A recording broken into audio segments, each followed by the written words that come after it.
I'm a 34-year-old female, and my relationship with my in-laws has always been complicated. When I married my husband, a 36-year-old male, his parents seemed welcoming enough. We shared holidays, birthdays, and countless family dinners. At first, they treated me like family, or so I thought.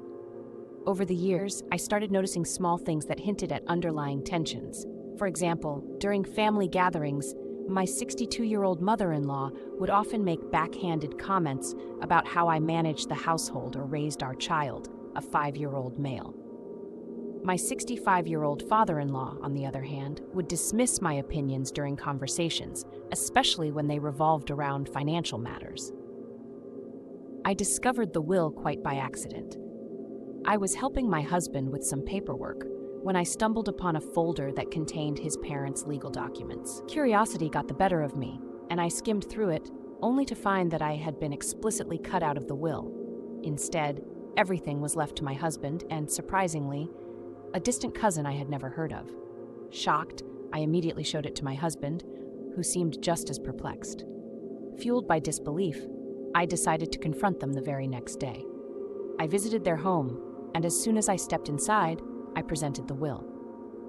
They seemed unfazed by my discovery. My mother-in-law calmly explained that they had their reasons, stating that they wanted to ensure their assets stayed within the bloodline. It was as if I, who had been part of their family for years, was nothing more than an outsider. Outraged, I demanded to know if this was their way of punishing me for some perceived slight. They merely shrugged. The confrontation changed everything. My husband and I left their house in silence, the weight of their decision heavy on our shoulders.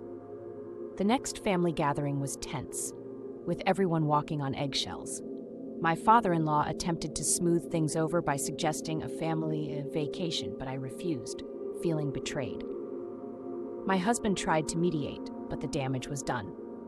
After much thought, I decided that if they couldn't respect me as part of the family, they didn't deserve to see their grandson. I informed them of my decision in a firm but calm manner, hoping it would make them reconsider. Instead, they retaliated by sending messages through other family members, painting me as the villain who was keeping their grandchild away. Now I'm stuck in this dilemma. I wonder if I'm doing the right thing by cutting them off from their grandchild.